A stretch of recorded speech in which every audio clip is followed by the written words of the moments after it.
a little bit earlier today said that Donald Trump is a phony and a fraud, and to use his words, he said he's taking the American people for suckers.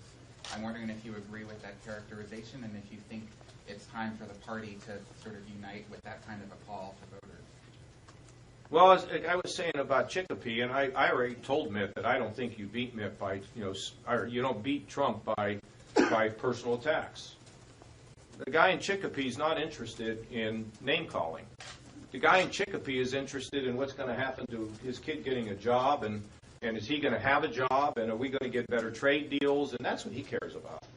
So I think the notion that you can beat Trump by calling him names, I don't think you get there that way. I'm not going that way, and I'm not using that kind of rhetoric because, look, I believe that over time people will have a chance to hear things. And if I win Ohio, he's not going to be the nominee. I mean, we're going to go to the convention. I'm going to be the nominee because I don't know whether you noticed or not. It's being held in Ohio. We plotted this all out. Governor? John. We got time for two more questions. Well, Okay, so some of the things that Mitt Romney said today is he said that Trump creates scapegoats of Muslims and Mexican immigrants. He called for the use of torture and the killing of innocent family members of terrorists.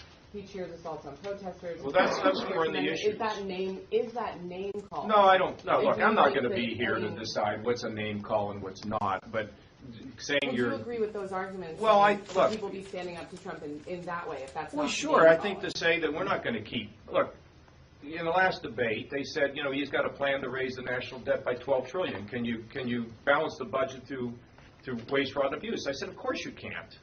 And I've already talked. I've been out here talking about the Muslim thing. Look, I'm the one that's been saying all along that we need a Muslim-Arab coalition to defeat ISIS. Of course, I don't agree with him on that. Those things are fair game. But I just don't want to go and talk about the size of his hands or what kind of a tan he has. That's not the way to get this done. On a policy basis, of course, it's fair. And look, we're all in the heat of the battle, right? We're all in the arena. And am I going to